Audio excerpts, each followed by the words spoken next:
Greetings, family. Welcome to another episode of Pan-Afrikan Tech Decoded with Brother Dolani. I am going to present today on solar energy across Africa and the Caribbean. My people, thank you for joining me.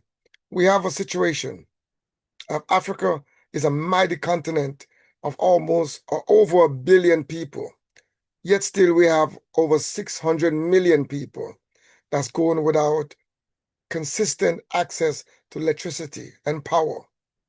In this episode of Clear Thinking, we're going to look at solar power as a solution in Africa. But before I go any further, family, I'm asking you to like and share and subscribe to this podcast. Pan-Afrikan Tech is a new show, it's a new channel, and I want to grow this channel. And I have to remind you to subscribe to this channel while I bring you more technology, more science, more technology as it applies to Africa. So do subscribe to this program. So thank you. Now, solar power in Africa. How can solar power assist us in our journey as African people? That's what this episode is going to be about. How do we expand solar energy in Africa and the Caribbean? Welcome to Pan-Afrikan Tech Decoded with Brother Dolani. As we go on to talk about the need for power, because my family, believe it or not, power will be significant. Energy, electricity will be significant as we move forward in our struggle. Nothing will be able to work without power. The phone, the laptop, the iPod, the TV, your home, everything that we do will depend on power. And we live in the most sun-drenched region of the earth. We have been blessed with abundance of sunshine. Yet, over 600 million of our people in Africa still lack reliable power. And the Caribbean pays the highest electricity rate globally because that's the situation that we find ourselves in. This is the vulnerability that we find ourselves in. How did we get here? And how do we break free? We spoke about a lot of the issues that made us vulnerable as African people. Now we need to speak about how can we break free from this. Today we decode solar energy. Today we look at solar energy not just as an alternative, but as the backbone of our industrial and digital future. In 2026, what is the reality? The continent is the fastest growing solar market in the world. Officially, the capacity sits at 23 gigawatt. Gigawatt is a tremendous, 1,000 watt is 1 megawatt, and 1,000 megawatt is 1 gigawatt.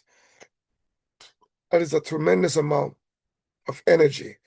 But the real footprint is closer to 64 gigawatt because the 23 gigawatt is what is officially on the record on the books.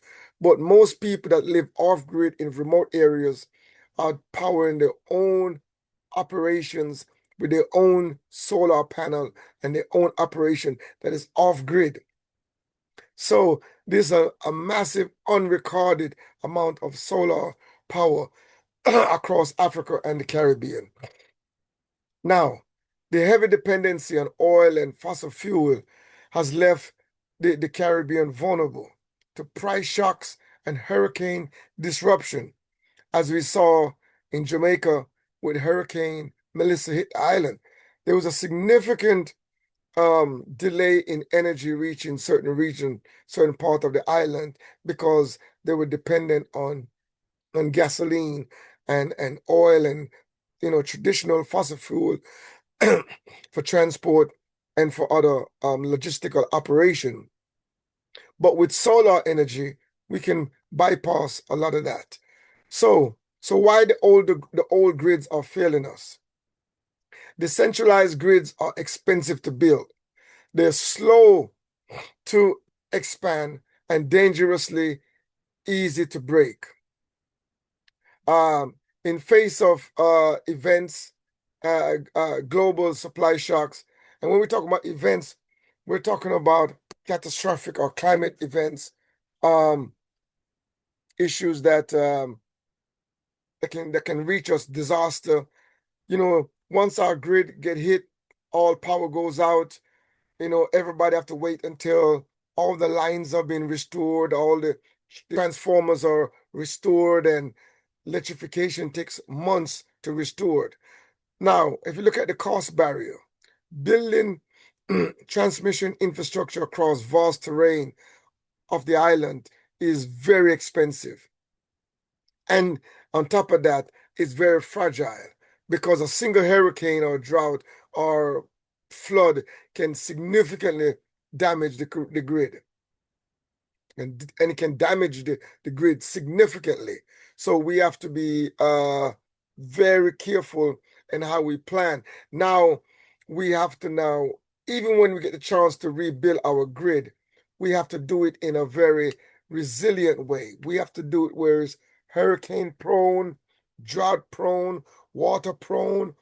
We have to consider all these factors when we're building the grid, and it's very expensive to maintain these things and to make them resilient and make them impenetrable to disaster. And many of the national grid exclude those rural areas and some suburban areas. In the rural areas, in the far reach areas of the society, those remote areas are very difficult for a lot of the power lines to reach. And this is where solar power can really come into effect. Because with solar energy, you have a trifecta. You have three fundamental breakthroughs that have taken place. Right now, you have the battery energy storage system that it make battery storage more efficient, and the cost of storing battery and the cost of lithium and solid state batteries are reducing. And with the ability to store and release back into the grid, it create this system where the battery system is becoming more functional, more reliable, more effective, and we should consider that as a move forward.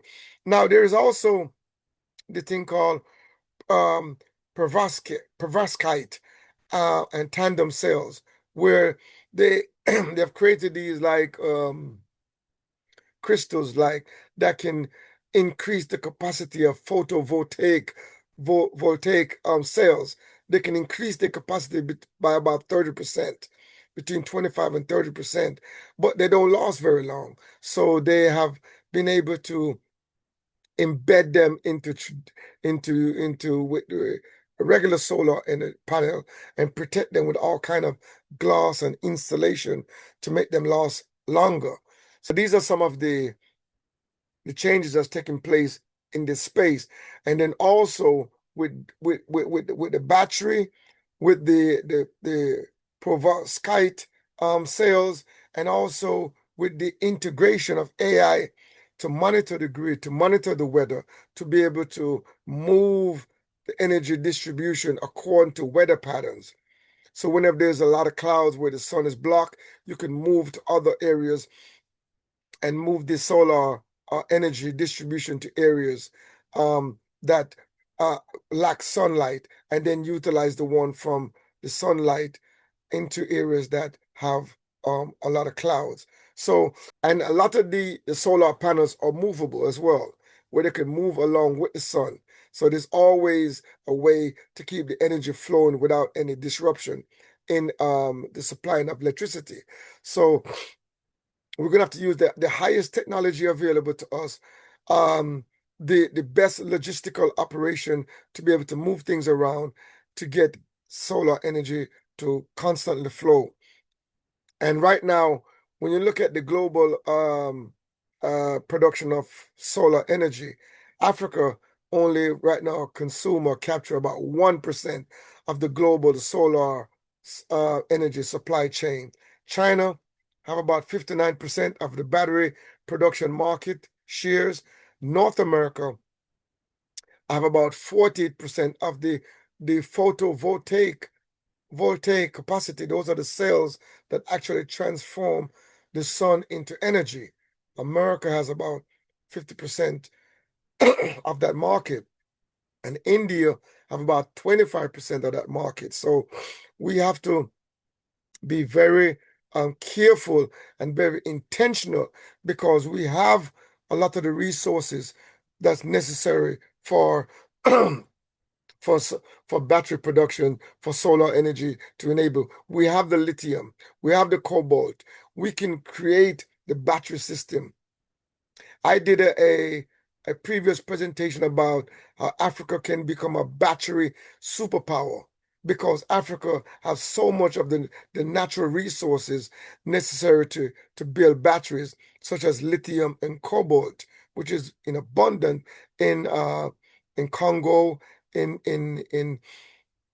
Zimbabwe, in Zambia, and other region of Africa. We have to use those resources. Right now, solar energy can be used in industry, in utilities, and in residential operations. So it's our duty to take advantage of these opportunities. So Africa Solar Energy Network. We're talking about solar, battery storage, and energy logistics. We have to map across the continent. We have to create our own solar farm, vast amount of area that is exposed to the sun. We can create solar farms that is protected and that is resilient and that can supply electricity to many different um, operations, such as industrial operation. We can also use them to charge batteries, charge cars, power our highways, and create electrification of our roads so that people traveling at night can see properly. So much thing can be done with these solar farms. So, and also the solar energy can use to power our Pan-African infrastructure. The maritime ports them across Africa, that power vital cargo, advancing cold storage for goods, efficient ports. Now that's another major operation, cold storage. A lot of the goods that comes in would need to be preserved, and with solar power transport our vehicles, we can use them to transport our goods um, across many parts of Africa and many parts of our communities. So secured facilities can also be used and powered by solar energy to maintain and store our goods to transport. The highways and the roads, I mentioned that we can use the solar power. Each of the lights along the highway can have a solar panel on the top of them that absorb the light, absorb the energy during the day, and at nighttime it will be programmed to come on and electrify the place. To bring electricity, to bring light across.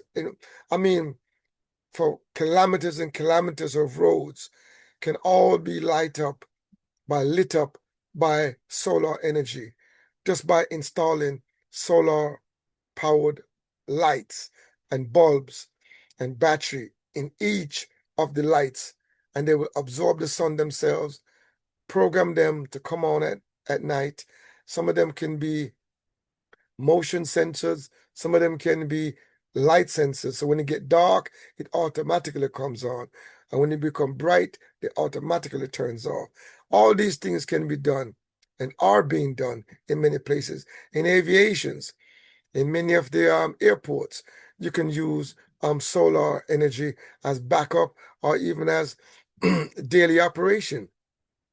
And then you have the transcontinental railroad that is coming on stream, they can be used to illuminate the tracks. So the train is passing, it allows the train drivers to be able to see any obstacles ahead. So, and the signaling system can also be run by solar energy or even as a backup to the main system. In case one go down, you have a redundant system to take over. So yes, so Africa has the raw material. Africa can use the raw material to power to complement the solar energy production that Africa needs, especially for very extremely remote areas in Africa. We have the cobalt. Right now, the Congo produces up to 70% of the global cobalt supply. Lithium, Zimbabwe and China and Ghana produce a significant portion. The graphite, Mozambique has a tremendous amount, world leading production. Silicon, high production across the Sahara. So 30% of the world's critical minerals for the green transition are in Africa. Imagine, remember, the Sahara Desert was once a Sahara oasis actually a massive lake, and there's a lot of sand that's developed across that region, and sand can be converted into silicon. And as a result, there are silicon in that basin of the Sahara. It just needs to be processed. So moving right along to regional spotlight. So from the microgrids to the continental networks, there's a massive opportunity here for a breakthrough in solar energy. Right now in Dominican Republic, you got massive storage of solar energy taking place. In Nigeria and Kenya, they're moving beyond the grid, and many grids are being created by using solar energy. So they're creating solar farms in many communities and coming off the grid completely. In South Africa, they have invested billions into renewable energy, and solar is that the head of the renewable energy supply. So you see, right now, even the African Continental Free Trade Area and CARICOM are in alignment in terms of to move beyond extraction and to build a full value chain system to Africa and the Caribbean to be able to be self-sufficient in their powering. You know what I'm saying? So we can create regional assembly plants or hubs in Africa and in the Caribbean to assemble solar panels. We can be creative. We can embed solar panel in radios, in TVs, in everything in our home, in our appliance, in our cars. We can do that. A lot of technology that we have today, we can retrofit them, and also we can redesign them to incorporate solar. These are some of the things that we can use AI to redesign many common products that we use to be able to more efficiently accept and use and adapt to solar power energy.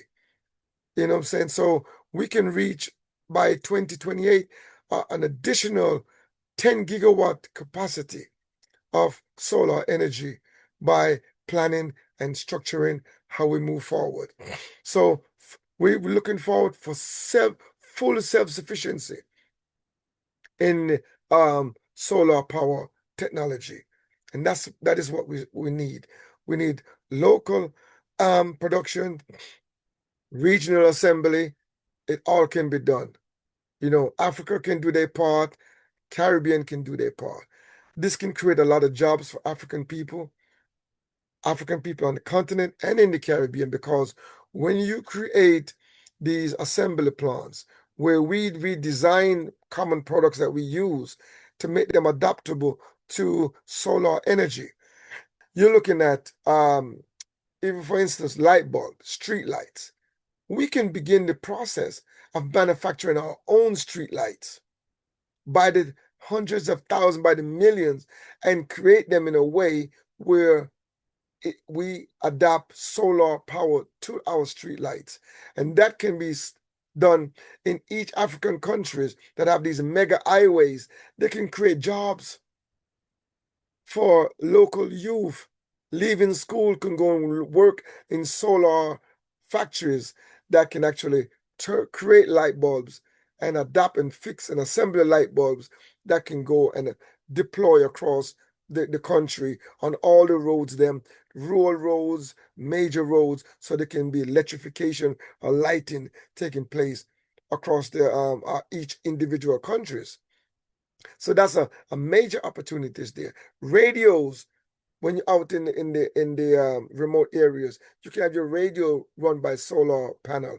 You can create solar battery that that you can actually charge up, that can power your entire house. And then you can charge it during the day and it power your house at night. These type of batteries and adapting technology, we can do it ourselves. We can actually create the assembly plants that we can actually either manufacture the actual parts or import the parts and assemble it ourselves.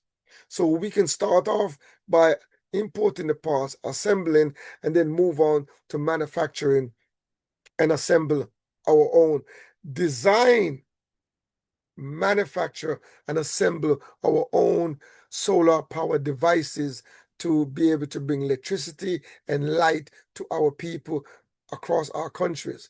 This is the responsibility that we can do. We can do it in the Caribbean and we can do it in Africa. We don't want to do this and come and do it for us, because these are small things that even small entrepreneurs can get involved in. Small entrepreneur can get involved in and looking at the community, look at what is needed.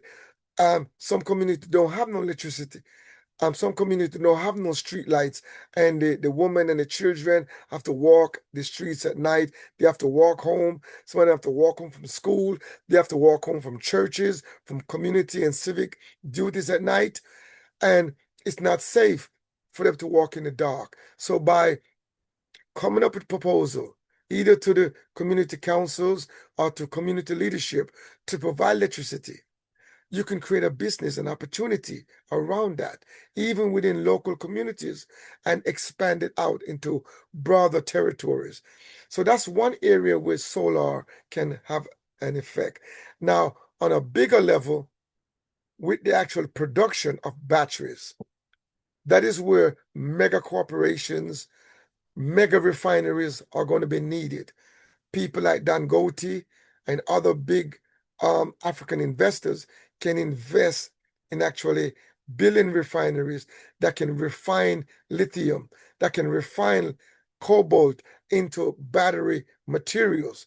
And these battery materials can be made available to the population, to the people within African communities and within their assembly plants, so they can get the batteries from African production, take the lithium, create the battery, use the battery in the solar devices, attach the solar device, the solar panel to the device, and roll it out into production for sale or for the community to have electricity or light. These are some of the creative things that we have to be willing to do. But again, it requires the entire community, the entire system working together.